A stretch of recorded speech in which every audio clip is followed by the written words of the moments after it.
Bonjour Olivier, Bonjour. on se retrouve ce mercredi pour faire le point sur malheureusement la première défaite en championnat de la Caen. Avant de commencer, très rapidement un point sur l'infirmerie. On a appris hier l'incertitude concernant Kevin Goba avec des douleurs au dos. Ouais, il a ressenti en fin de match des douleurs au dos plutôt liées à une sciatique, je vais le dire comme ça, même si c'est pas le mot exact médical, mais rien de grave. Il a été voir l'ostéo pour remettre un petit peu les choses en place.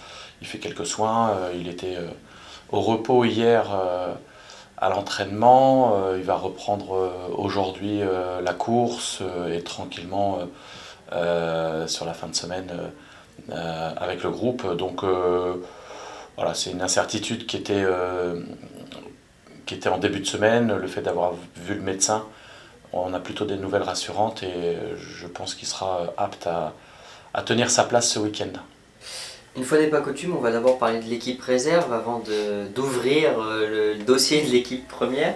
L'équipe réserve qui a battu son adversaire 5 buts à 1 ce week-end. Est-ce qu'il y a eu des performances de joueurs qui vous ont tapé dans l'œil? Est-ce que qui pourrait leur permettre d'aller dans le groupe Ouais, premier?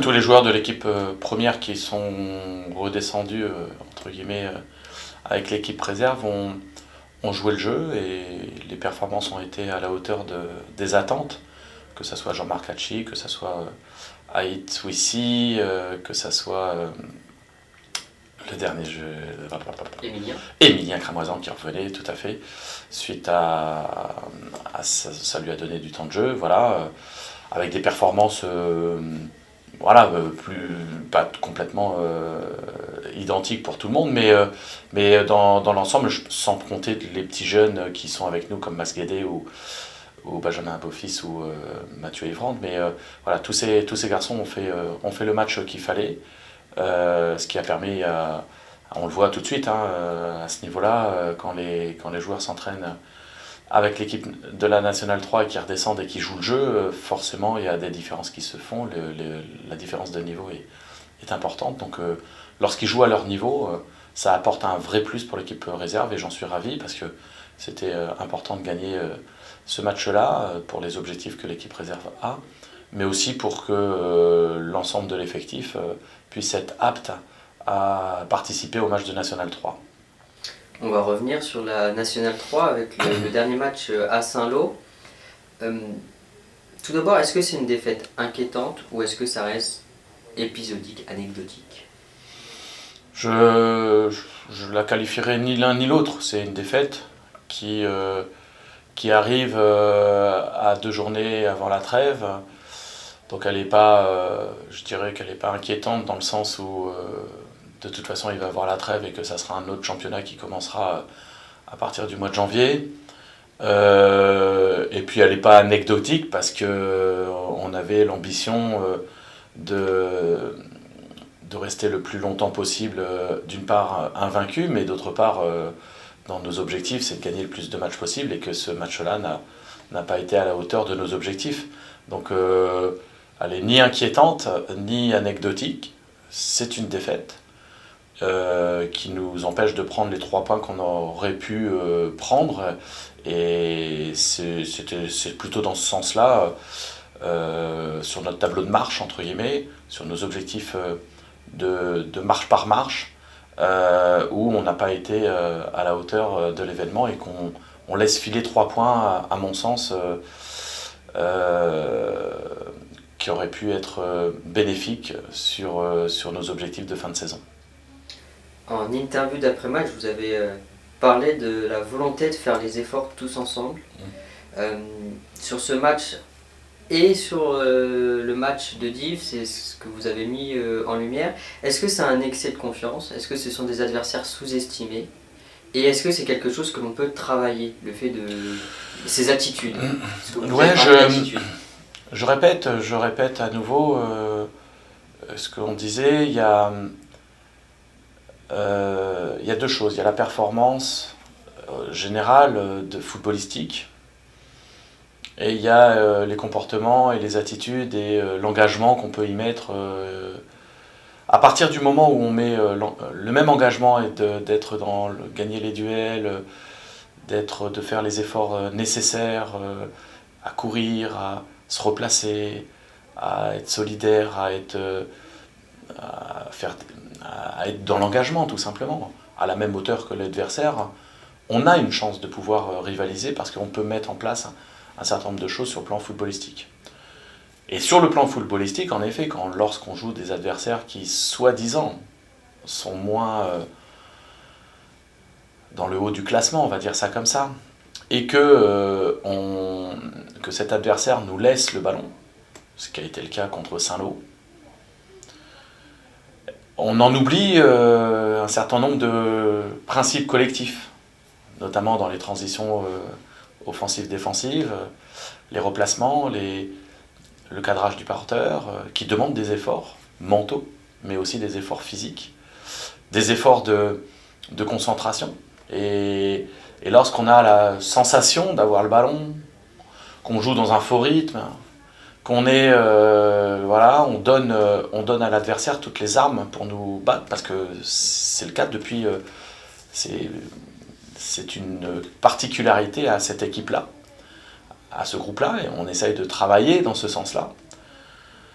Parce qu'on est beaucoup plus à l'aise à jouer contre des équipes qui ont le ballon, ou sur lesquelles on défend bien, on récupère les ballons, ce qui nous permet de mettre notre jeu en place sur les transitions et sur des phases de possession un peu plus importantes. On l'a vu au Havre, et au Havre, on avait tombé contre une équipe qui était dans ce registre-là, et j'avais même dit à la fin du match que c'était presque un match référence, dans ce sens-là, que le groupe avait excellemment travaillé sur les replacements, sur la partie défensive, sur la partie organisationnelle de l'équipe.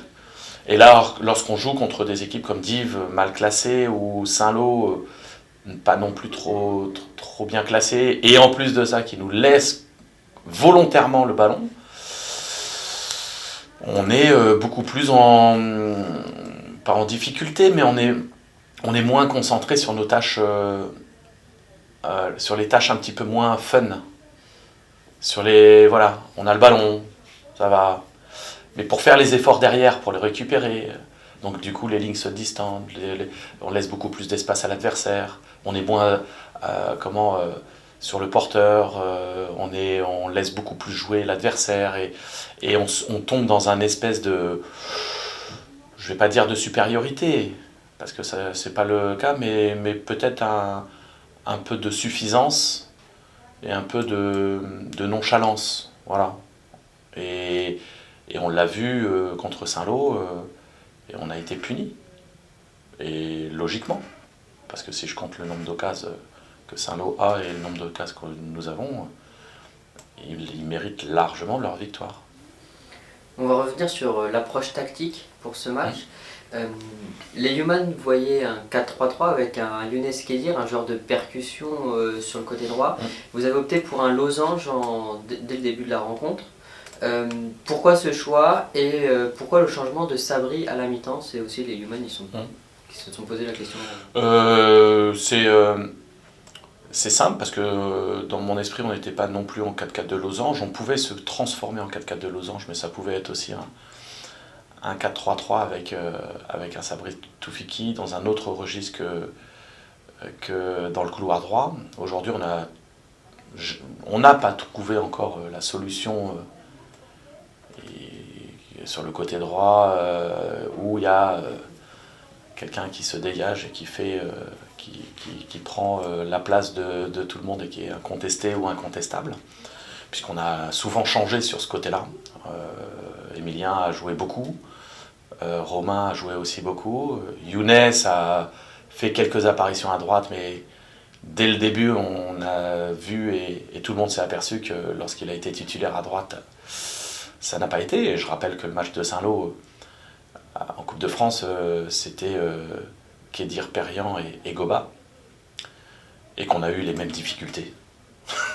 Donc Donc voilà, là le fait de retrouver un Morgan, Ardouin et de mettre, comme ils se connaissent aussi beaucoup avec Sabri, de le mettre plutôt sur ce côté-là, c'était aussi une façon de permettre à Morgan de prendre ce couloir et de dédoubler. Je savais aussi que l'organisation de Saint-Lô au milieu de terrain pouvait nous permettre, avec l'apport d'un joueur aussi au milieu de terrain, on va dire ça comme ça, de pouvoir par moment d'avoir une supériorité en repassant sur un 4-4 de losange éventuellement. Voilà, c'était sans changer les hommes, ça nous permettait de pouvoir s'adapter un petit peu à ce côté-là. Donc c'est comme ça que la réflexion a été faite. Et puis, sauf erreur de ma part, Younes Kedir a été publicité par les Human, mais avec 5%. Hein. C'était très serré avec Romain Bosnet Voilà. et Emilien Clermoisan aussi. Et Emilien ne pouvait pas jouer, et, en tout cas n'était pas suffisamment apte à jouer un match avec la Nationale 3, mais il n'y avait pas non plus, je crois qu'on a la même réflexion avec les Human, je regarde aussi, en plus la tendance à 16h15 quand je l'ai reçu était complètement différente que l'équipe qui est sortie finalement. Moi j'avais que les données de 16h15 et je voyais que c'était très très serré sur un nombre de votes très limité. Et comme on avait joué aussi avec ces 4 joueurs, en tout cas Koulibaly, Sopromadze, Toufiki et Max Rouanel la semaine précédente, voilà, il me semblait logique de remettre cette partie-là, parce que dans le 4-3-3 tel qu'on l'a mis en place depuis le début de saison, en effet, un joueur de percussion comme Emilien Clermoisan nous permet d'avoir vraiment ce doublon aussi bien à gauche qu'à droite. Younes est très intéressant lorsqu'il rentre, quand l'équipe adverse commence à baisser de pied, entre guillemets, que les lignes commencent à être un petit peu plus distendues, qu'il arrive frais avec beaucoup de fraîcheur et que d'autres ont fait le travail un petit peu avant, et là il arrive à faire des différences comme il l'avait fait la semaine précédente, et j'étais aussi dans cet esprit-là. Je rappelle que c'est un joueur très jeune, et qu'il a démarré les matchs pour l'instant.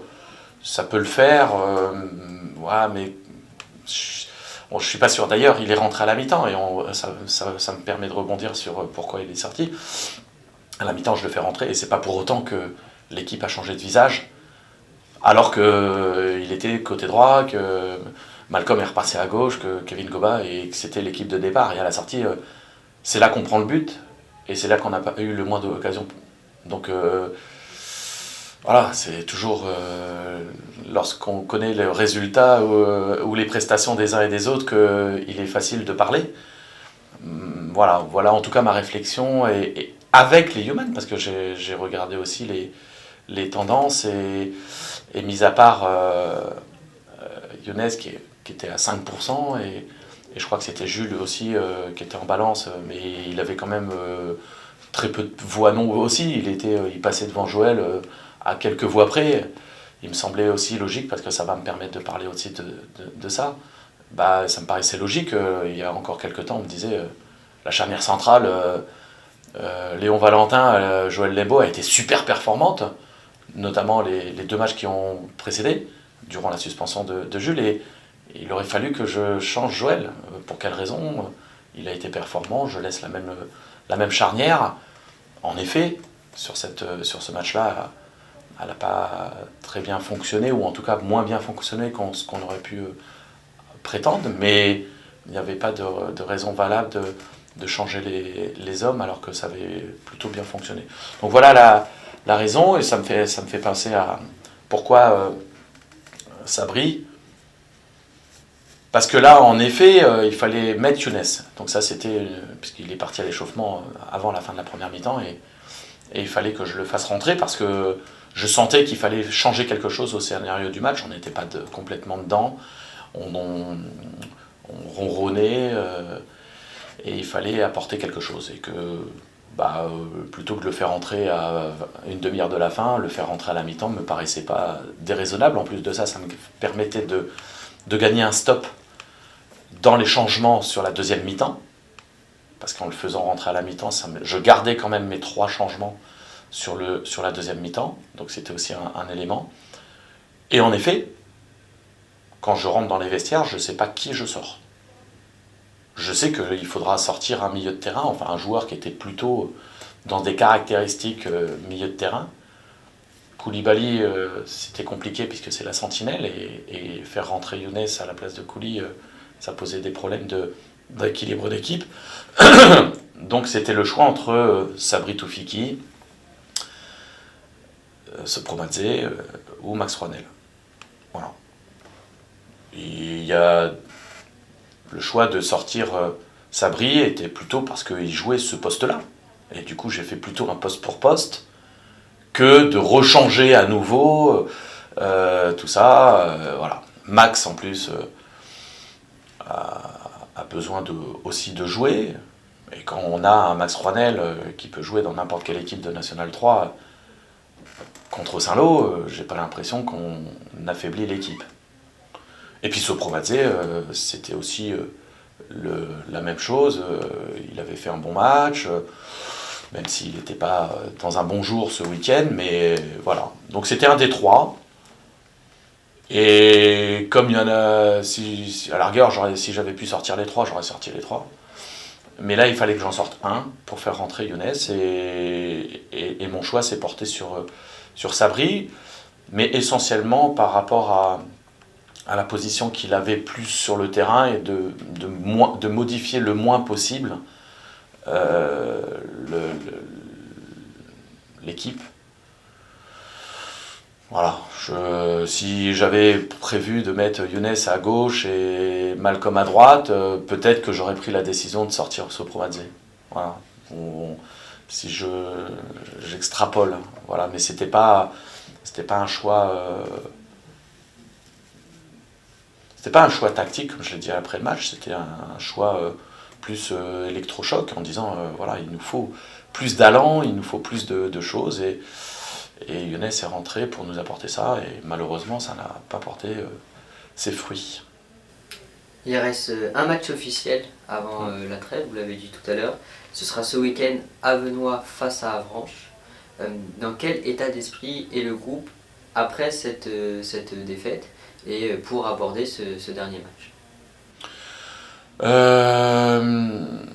J'ose espérer que l'état d'esprit soit revanchard, de dire on n'a pas été à la hauteur de l'événement contre Saint-Lô, on n'a pas fait ce qu'il fallait, on n'a pas fait le match qu'on souhaitait, et que voilà, il faut se remettre d'une part au travail, et d'autre part on n'a pas de marge. On a besoin d'être à 100%, mentalement, dans la concentration, dans l'exigence, dans tout ça. Et on ne peut pas se permettre d'être à moitié. Parce que, donc l'état d'esprit, j'ose espérer, j'ai retrouvé un groupe marqué, mais pas abattu. Voilà, au contraire. Donc il faut continuer. Voilà, on sait qu'on a encore un dernier coup de collier à donner pour prendre ces 3 points contre Avranches, ce qui nous permettrait vraiment de basculer à la trêve dans de bonnes conditions. Mais pour ça, il faut qu'on... Voilà, on est plutôt dans une semaine où j'essaye de décharger la charge mentale.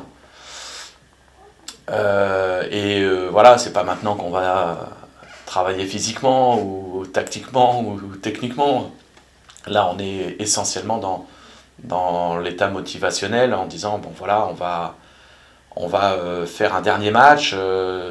Derrière, il va se passer la trêve, même si on va s'entraîner jusqu'au 21 décembre, avec un match le week-end du 16-17. On en reparlera, je pense.